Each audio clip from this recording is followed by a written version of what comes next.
I wasn't really that hungry, so I went to McDonald's and just got a kid's meal. Yeah, his mother wasn't that thrilled about it either. Episode 44, The Heat is On.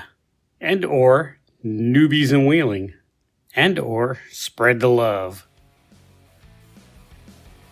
Hello and welcome to the 10-Minute Off-Road Podcast. I'm your host, Nikki G. I'm here to inform, delight, entertain, and talk about all things off-road for the next 10 minutes or so. Say that in a mouthful. Why 10 minutes? Well, that's about how long it's going to take me to finish this pack of nabs I'm working on. And if you don't know what nabs are, they're peanut butter crackers. All right, welcome to the show. And as always, before we get started, I want to give a shout out to Anchor. Thank you, Anchor, for hosting this podcast. If you want to make a podcast on your own, try Anchor. They're absolutely 100% positively free, and they'll help you distribute this. And man, I messed that up, so just get Anchor. You can catch the 10-Minute Off-Road Podcast on Spotify, which is Anchor hosts it on Spotify for me, Google Play, and Apple iPod, which I don't do anything. I record this and I upload it, and Anchor takes care of everything. That's Anchor. And you know, they don't really pay me to say that. I'm just very excited that Anchor is providing a good service. And I think they run an ad on my podcast. You know, I really should listen to this podcast.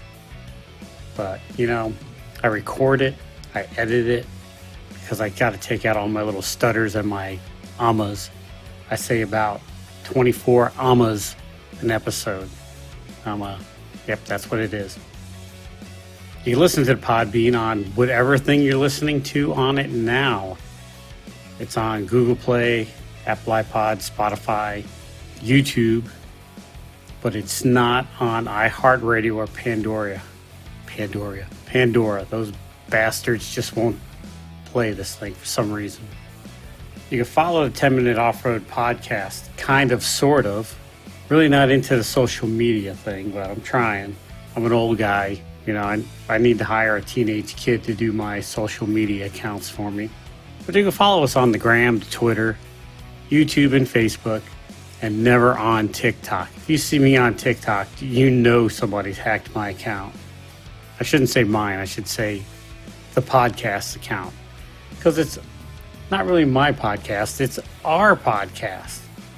You can get a hold of the 10-Minute Off-Road Podcast via email at 10minuteoffroad@gmail.com, or you can leave a message or a comment on any one of our fine videos, or you can comment on Facebook and Instagram and Twitter and all that stuff, but never on TikTok. Don't even try to message me on TikTok.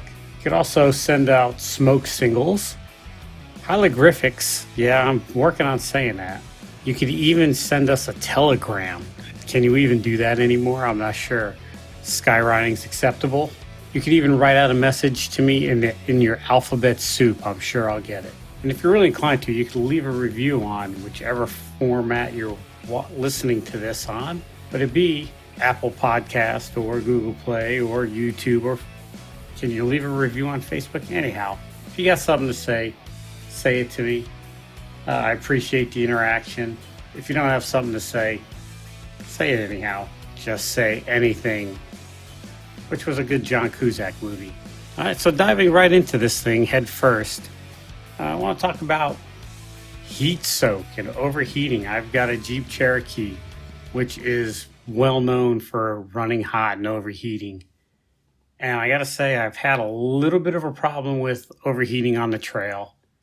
And I've talked about it 1,000 times before. You guys are probably getting tired of hearing it. But I have my overheating problem solved. I went wheeling in August. Very hot day. Started to wheel with the air conditioning on. Because, yeah, I'm at that stage in my life where comfort is everything. But wheeling with the air conditioning on, the Jeep started to get a little warm. Shut off the air conditioning. Turned on my auxiliary fan full time. Temperature stayed awesomely right at 210. Couldn't have been happier. And it was a little warm without the air conditioning, but I've had to run the heat in the summertime to get the engine temperatures down. So it's all solved. And what's my secret? I've got a stock cooling system. I flush twice a year, replace the thermostat twice a year, make sure everything's running, keep the fins of the radiator clean. I have my auxiliary fan. That's the electric fan on the Cherokee, not the one operated by the mechanical fan clutch with the fan belt. Auxiliary fan wired to a relay to a switch that it operates normally, but then when I activate the switch, it runs full time. That seems to be the trick. Whenever the engine starts to run a little warm, flip that switch, it comes right back down. However, I'm still battling heat soak. I drive down the road, my Jeep operates fine and normal 100% of the time, nary a problem. I take it on the trail, I drive it, it gets a little warm under the hood because of the low airflow. Halfway through the day or 3/4 of the way through the day, the Jeep sputters and stalls, hard startups, classic indication of heat soak. What I've tried so far, hood vents helped a little bit. A heat shield helped a little bit. Heat wrap the injectors helped a little bit. New injectors with 4 holes instead of the 1. I didn't notice a difference in the heat soak that much, but it was bound to help just a little bit. A friend of mine has a Cherokee. His run's awesomely perfect. He runs his air conditioning through the trails all the time. He never has a problem with his Jeep.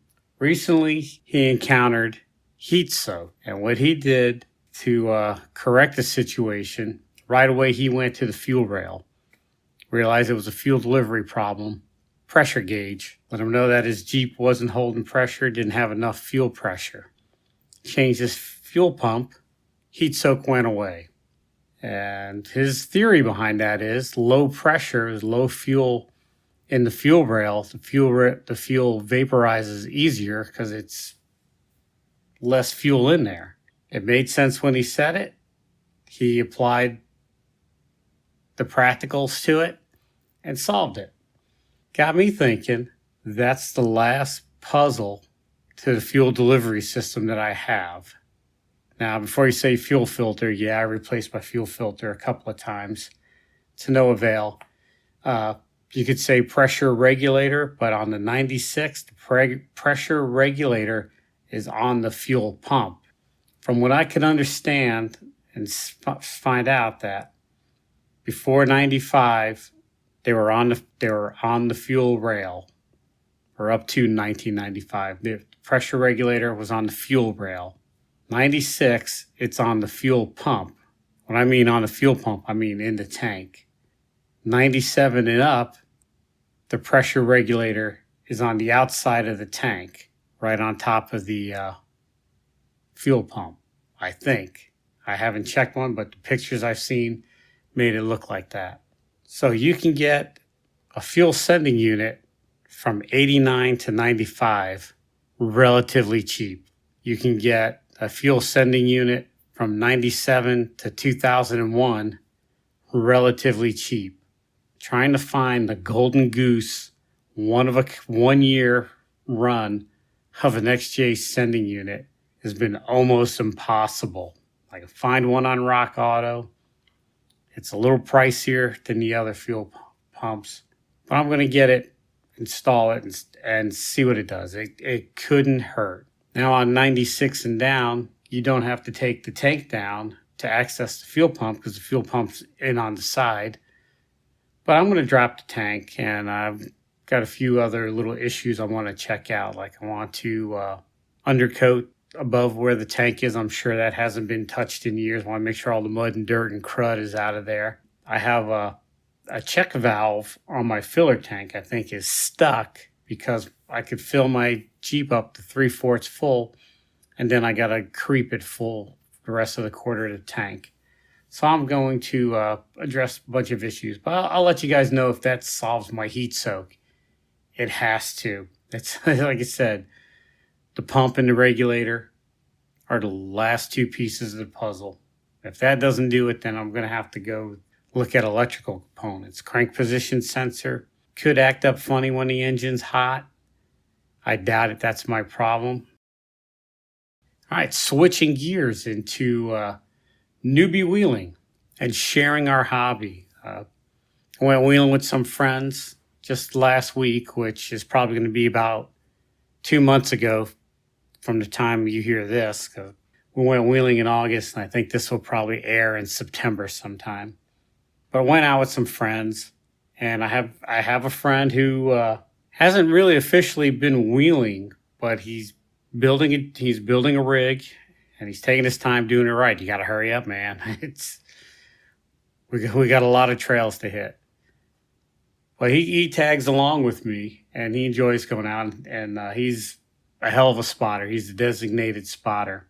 But the problem with wheeling all the time, especially in a small group that moves at a pretty good clip, I don't get to film too much, and I wanted to film some. So I was debating what to do, how to get some good shots and some good video.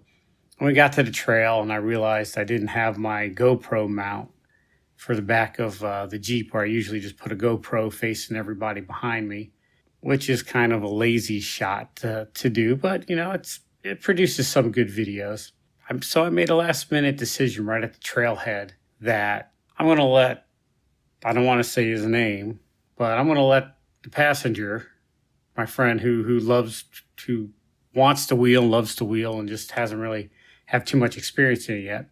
I said, all right, you drive, I'll ride shotgun, I'll spot, I'll jump out, and then this way I could, hey, pull up here, let me out, and I could take a video of everybody coming through and then jump back in and go. And I got to tell you, it was a lot of fun. I had a good time doing that, and I should have prepared for a little bit more. I could have got some better shots, but everything was like on the fly, off the cuff. And I had a good time, and he had a good time. Every time I looked over at him, he had a grin from ear to ear. He was giggling a lot, and he even went, wee, one time, which made me laugh. Well, he did it more than once, but I caught it on film once. So that circles back around to sharing the hobby. Bring somebody out with you and let them drive your vehicle. It's kind of refreshing. Now, don't go to Moab or some Black Diamond trails and throw somebody who doesn't know what they're doing behind the wheel, or I shouldn't say know what they're doing, but with very little experience behind the wheel, because the ass puckering factor on going on some really challenging trails when they're not ready for it is not fun for them. And it's not fun for you, and it puts everybody in a bad position. But go out on some easy and moderate trails. Let them drive, even if they just go over a couple of obstacles. I think that really cemented in the off-roading bug to this guy. He's been bitten hard by the off-road bug. Letting him drive, that kind of set the infection in. He's hooked. There's no way around it. I've got a new wheeling buddy now. All right, I'd like to say that's about all the time I have. But let's face it, 10 minutes. I've got plenty of time, more than 10 minutes, especially for you, my favorite listener. I stole that bit from somebody. I'm not going to tell you who. All right, so thanks for listening. Thanks for tuning in. I appreciate each and every one of you, and I mean it to both of you. Until next time, this is Nikki G saying, wheel what you got and be happy.